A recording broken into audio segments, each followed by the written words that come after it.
Hey guys, let's talk about the cereal box relief project.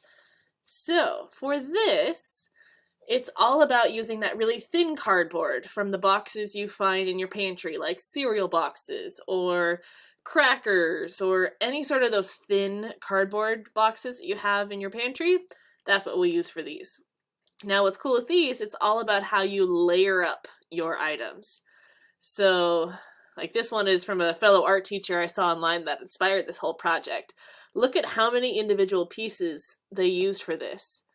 This stitch turned out really cool because it's got all that extra stuff. It's not just one flat layer, it's a bunch of layers stacked on top. So we call this type of sculpture a relief sculpture. They're flat on the back and they have things sticking out in the front. Now, if you wanted, you could do this same sort of concept with regular cardboard. Here's one that I found that was a cool relief using regular cardboard, and then a little bit, the bird you see here, that's with that thin cardboard, like the cereal boxes. But you can mix and match different types of cardboard to put together, but a relief is all about flat on one side, sticking out on the other.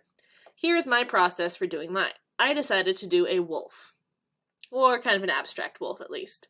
So the first thing you want to do is to plan out your design by sketching it. This is a really important stage because this project takes planning.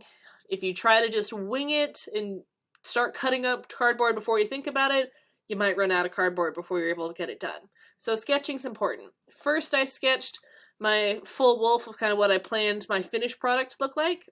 And then I started thinking about, okay, how am I going to split this into individual pieces?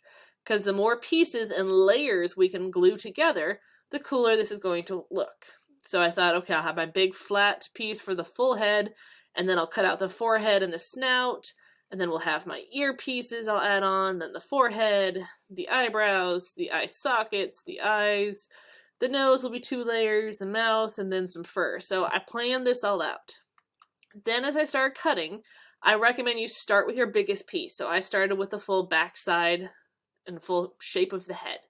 This way you know you have enough cardboard to start that off because the rest of the pieces will get smaller and smaller as you keep cutting. And then make sure you see here, I left my chunks of cardboard from the outside nice and big. I didn't cut them into little pieces. This will make it easier for when you cut out your next steps. So then I started cutting out everything. As you can see my pile here as I started to stack them up. I really recommend cut out everything before you glue it together. So that way you can use the pieces to help you with tracing. So like for instance, I added the little nose piece. It's 2 layers. There is the full kind of triangle shape and then the little detail on top. I cut out the full triangle one first and then I traced that onto a piece of cardboard and then I just cut out those extra pieces to get that smaller one. So use the pieces to help trace and make sure they fit together. Then you gotta go to gluing. I just use white Elmer's glue for this. I really recommend putting some weight on top of it. Mine were starting to curl up because the Elmer's glue takes a little longer to dry. So I just found some random things in my office and I started putting those on top while they're drying. Try to avoid the glue sticking out like that little spot there on that eye. This process will take a little longer because you gotta wait a little bit for each piece to set before you can move on. So you gotta let that dry. Once they're all on, you are good to go. Here is how my finished piece turned out. If we think back to my original sketch, I added some extra things in here. I put some more layers on the forehead, on the eyebrow, and on the ears, even added in some extra texture there. The more things you can add, the better it's going to look. And there is your cardboard relief project with cereal boxes or things like that. I hope you have fun with this one. Bye guys!